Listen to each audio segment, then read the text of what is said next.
నియోజకవర్గ వైసీపీలో పరిస్థితులు ఎప్పుడూ అయోమయంగానే కనిపిస్తాయి. పార్టీ ఇన్ఛార్జిగా ఎవరిని నియమిస్తారో, అసలు ఎన్నికల్లో ఎవరు పోటీ చేస్తారో చివరి నిమిషం వరకు వైసీపీ వర్గాలకే అంతుపట్టదు. అందుకే ఇప్పటి వరకు వైసీపీ అక్కడ బోని కొట్టలేకపోయింది. ఆ క్రమంలో ప్రస్తుతం ఇన్ఛార్జిగా ఉన్న నేత కూడా డైలమాలో ఉన్నారట. పదవి ఉంటుందో లేదో ఆయనకు అర్థం కావడం లేదట. మరో నాయకుడికి పగ్గాలు అప్పగిస్తారని ఆ నియోజకవర్గంలో విస్తృత ప్రచారం జరుగుతోంది. ఇంతకీ ఆ నియోజకవర్గం ఏది? ఎందుకని వైసీపీకి అక్కడ సరైన నాయకుడు లేకుండా పోయాడు?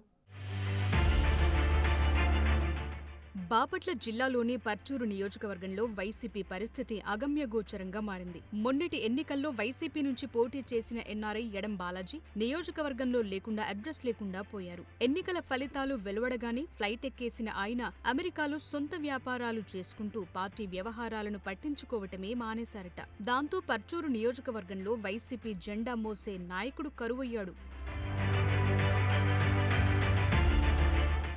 ఈ నేపథ్యంలో పర్చూరుకు కొత్త ఇన్ఛార్జిని నియమించాలని వైసీపీ అధిష్టానం చూస్తుందట. ఇప్పటికే పార్టీ ఆవిర్భావం నుంచి 4 ఇన్ఛార్జీలను మార్చిన వైసీపీ ఈసారి లోకల్ వ్యక్తులనే నియమించాలని చూస్తుందట. మాజీ మంత్రి గాదె వెంకట్రెడ్డి కుమారుడు గాదె మధుసూదన్ రెడ్డిని నియమించాలన్న ఆలోచనలు వైసీపీ అధ్యక్షుడు జగన్ ఉన్నట్లు ప్రచారం జరుగుతోంది. ఇటీవల పులివెందులకు వచ్చిన జగన్ ప్రస్తుత ఇన్ఛార్జిగా ఉన్న ఎడం బాలాజీకి కొత్త వారికి బాధ్యతలు అప్పగిస్తున్నట్లు సమాచారమిచ్చారట.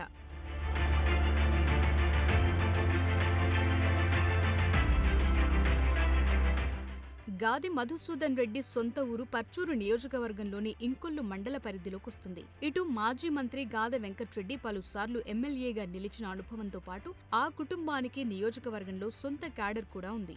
దాంతో పర్చూరు వైసీపీ బాధ్యతలను గాదె కుటుంబానికి అప్పగించాలని జగన్ ఆలోచిస్తున్నారట. వైసీపీ పార్టీ ఏర్పడినప్పటి నుంచి ఇంతవరకు పర్చూరు నియోజకవర్గంలో బోని కొట్టలేదు. వరుస ఓటములతో నియోజకవర్గంలో వైసీపీ బలహీనంగా మారిపోయింది. పర్చూరు నియోజకవర్గంలో ఇప్పటి వరకు జరిగిన ఎన్నికల్లో టీడీపీ 7 సార్లు విజయం సాధించగా కాంగ్రెస్ 4 సార్లు విజయం సాధించింది. వైసీపీ ఆవిర్భావం తరువాత ఇప్పటి వరకు నియోజకవర్గంలో టీడీపీ జెండానే ఎగురుతోంది. ఎన్నికల సమయంలో నియోజకవర్గంలో విజయం సాధించేందుకు అభ్యర్థులను మార్చి ప్రయోగించిన వైసీపీ విజయం సాధించలేకపోయింది. నియోజకవర్గంలో వరుసగా 3 సార్లు పోటీ చేసిన వైసీపీ ప్రతిసారి ప్రయోగాలతో కొత్త వారిని బరిలోకి దింపినా విజయం సాధించలేకపోయింది. ఎన్నికల సమయంలో వచ్చిన కొత్త నేతను స్థానిక క్యాడర్ వ్యతిరేకించడంతో పాటు సదరు అభ్యర్థికి నియోజకవర్గ రాజకీయ పరిస్థితులను అవగాహన చేసుకునేందుకు సమయం సరిపోయేది.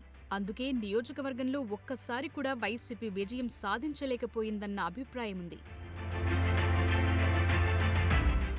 ప్రధానంగా నియోజకవర్గంలో బలమైన నేతగా ముద్రపడ్డ టీడీపీ సిట్టింగ్ ఎమ్మెల్యే ఏలూరి సాంబశివరావును వైసీపీ ఎదుర్కోలేకపోయింది. 2014 ఎన్నికల నుంచి మొన్నటి ఎన్నికల దాకా హ్యాట్రిక్ విజయాలతో పర్చూరులో తిరుగులేని నేతగా ఎదిగారు ఏలూరు సాంబశివరావు. 2014 ఎన్నికల్లో తొలిసారి విజయం సాధించిన ఏలూరి సాంబశివరావు ఆ తరువాత సొంత ఇమేజ్ ను పెంచుకుంటూ వచ్చారు. 2019 ఎన్నికల్లో జరిగిన ఎన్నికల్లో రాష్ట్రమంతా ఫ్యాన్ పార్టీ హవా నడిచిన నియోజకవర్గంలో ఏలూరు సాంబశివరావు గెలుపును అడ్డుకోలేకపోయింది. ఆ ఎన్నికల్లో నియోజకవర్గంలో సీనియర్ రాజకీయ నేత దగ్గుబాటి వెంకటేశ్వరరావుపై సాంబశివరావు గెలుపొందారు.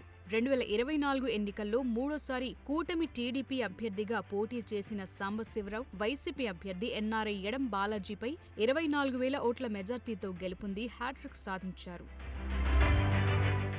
మొత్తానికి వైసీపీ రాష్ట్రంలో భారీ ఓటమి అనంతరం పార్టీకి రిపేర్లు చేసుకునే పనిలో పడింది. పర్చూరు బాధ్యతలు గాదె మధుసూదన్ రెడ్డికి అప్పగించాలని, అప్పుడే పార్టీ కాస్తైనా గాడిలో పడే అవకాశముందని నియోజకవర్గ వైసీపీ శ్రేణులంటున్నారు. ఎన్నికల ముందు ఎవరో ఒకరు రావటం, ఓడిపోగానే కనబడకుండా పోతుండటంతో కార్యకర్తల్లో నైరాశ్యం నెలకొంటోంది.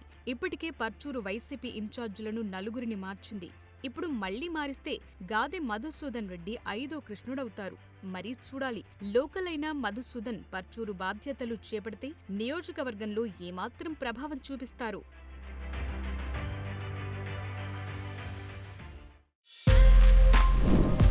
For more videos like this, subscribe Big TV channel.